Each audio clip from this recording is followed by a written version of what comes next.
നിങ്ങളുടെ ഫേവറേറ്റ് സീരിയലുകൾ ടിവിയിൽ വരുന്നതിന് മുൻപേ സൺ നെക്സ്റ്റ് ആപ്പിൽ കാണാം. ഇനി എല്ലാവർക്കും മുൻപേ കാണൂ. ഇപ്പോൾ തന്നെ സൺ നെക്സ്റ്റ് ആപ്പ് ഡൗൺലോഡ് ചെയ്ത് സബ്സ്ക്രൈബ് ചെയ്യൂ. ഇന്നിപ്പോ കുറച്ചുകൂടെ പൊന്തിയിട്ടുണ്ട്. ഇനിയുണ്ടാവോ? ഇതിന്റെ അവസ്ഥയൊന്നും ഇപ്പൊ പറയാൻ പറ്റില്ല. ചിലപ്പോ ഇവിടെ നിൽക്കും, ഇല്ലെങ്കിൽ കുറച്ചുകൂടി കൂടാം. കാരണവന്മാര് പറയുന്നത് ഉള്ളിലുള്ളതെല്ലാം പുറത്തു വന്ന് പോകുന്നു എന്നാ. തലവേദന ഉണ്ടോ ഇപ്പൊ നിനക്ക്? ചില നേരത്ത് തല വെട്ടിപ്പൊളിയുന്ന പോലെ തോന്നുക. ഈ കൈയും കാലൊന്നും ശരിക്കും അനക്കാൻ വയ്യ എനിക്ക്. ക്ഷീണം സ്വാഭാവികോ. 1-2 ദിവസം കൂടി അഡ്ജസ്റ്റ് ചെയ്തേ പറ്റൂ. നീ എഴുന്നേക്ക്, ഞാൻ കഞ്ഞി എടുത്തു തരാം. സൂര്യ സാർ എവിടെ? ഇന്ന് ഓഫീസിൽ പോകേണ്ട എന്തോ കാര്യമുണ്ടെന്ന് പറഞ്ഞിരുന്നതാ. റെഡി ആകുവാന്ന് തോന്നുന്നു. നീ എഴുന്നേക്ക്.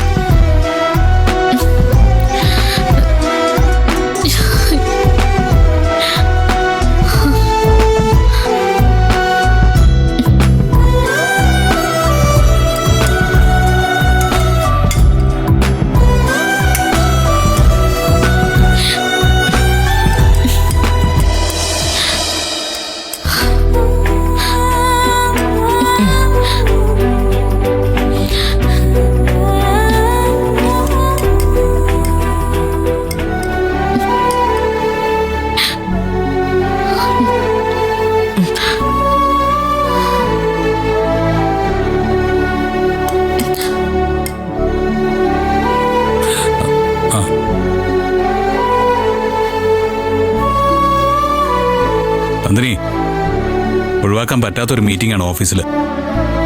ഞാൻ തന്നെ ഡയറക്റ്റ് എത്തണം, അല്ലെങ്കിൽ ഞാൻ പോവില്ലായിരുന്നു.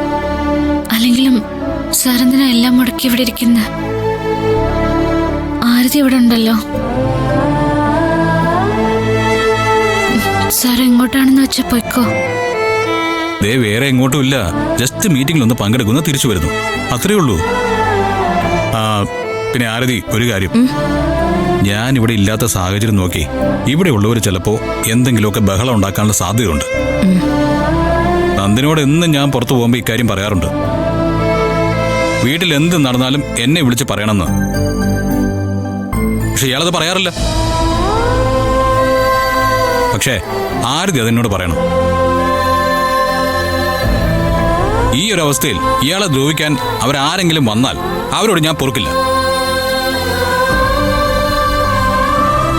എനിക്ക് വന്ന അസുഖം അവരോട് മത്സരിക്കാനുള്ള കാരണമാക്കണോ? തനിക്ക് അങ്ങനെയാണ് തോന്നുന്നെങ്കിൽ എനിക്ക് തിരുത്താനൊന്നും പറ്റില്ല. ദേ, ശരീരവും മനസ്സും വേദനിച്ച് കിടക്കുന്ന താൻ അവരുടെ കുത്തുവാക്കുകളൂടി കേൾക്കണ്ടെന്ന് വിചാരിച്ചാ ഞാൻ പറഞ്ഞത്. ആരതി, കരിക്ക് ഞാൻ വാങ്ങിച്ചോളാം. ഫ്രൂട്ട്സ് ഉണ്ടല്ലോ. പിന്നെ വേറെന്തെങ്കിലും വേണമെങ്കിൽ അപ്പൊ എനിക്കൊന്ന് മെസ്സേജ് അയച്ചാൽ മതി. ശരിയേട്ടാ. എടോ, ഞാൻ പോയിട്ട് വരാം.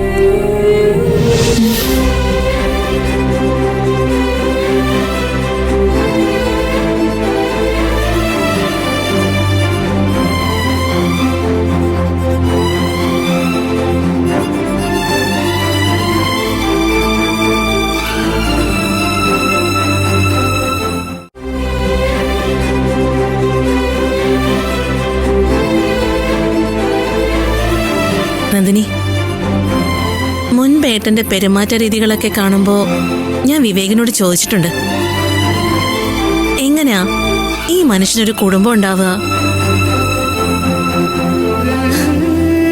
ഉണ്ടായി തന്നെ എങ്ങനെ ഏട്ടനത് കൈകാര്യം ചെയ്യുമെന്നൊക്കെ. എന്റെ ചോദ്യങ്ങളൊക്കെ വെറുതെ ആയിരുന്നു. സത്യത്തിൽ ഇപ്പൊ ഏട്ടനെ കണ്ടാലുണ്ടല്ലോ, ശരിക്കൊരു കുടുംബനാഥനെ പോലെ. കാര്യങ്ങൾ പറഞ്ഞ് ഏൽപ്പിക്കുന്നതായാലും ഉത്തരവാദിത്തങ്ങളെ കാണിക്കുന്നതിലായാലും.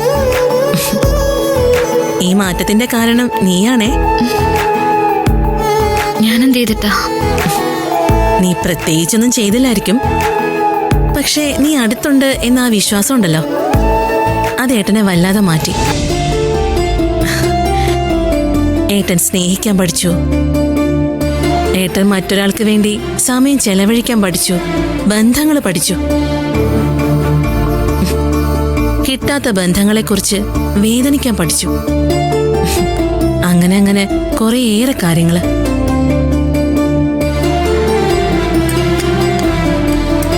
ഇതാ കുടിക്ക്.